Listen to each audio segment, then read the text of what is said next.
So I've been out at my house, which was the house that was established in season 5. That's my property, not the government's.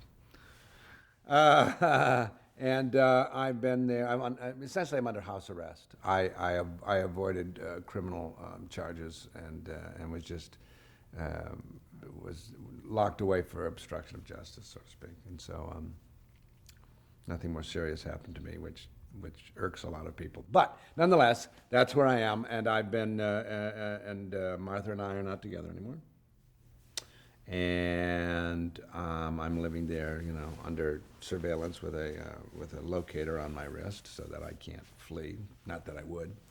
And I guess one would say I'm licking my wounds, trying to figure out what my life is about now, since I don't have a position of power or prestige, and I'm looked down upon. And how does one deal with that sort of thing when you're out of the loop, out of the place where everybody gave you everything and you were most powerful man on earth, to now be somebody who is people look at with disdain. And when I was first hired in season 4, I was basically a bridge to get David Palmer, the Dennis Haysbert's character, back because he was so popular. And so, if I looked incapable of handling a crisis, I would reach out to somebody, and he's the guy I reached out to.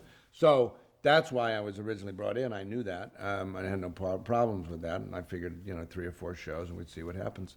But because of the way I attacked the character and the stuff I started doing, they just said, okay, let's play with this guy for a while. So Logan's a good bet. It's a great character to have around. You can, bring him out and dust him off again, and put him somewhere, and it's a good thing. So. And also, they had told me, we want to have you back, we want to have you back. But, I also know that story is king at 24, so if there hadn't been a way to get me back, I wouldn't have come back.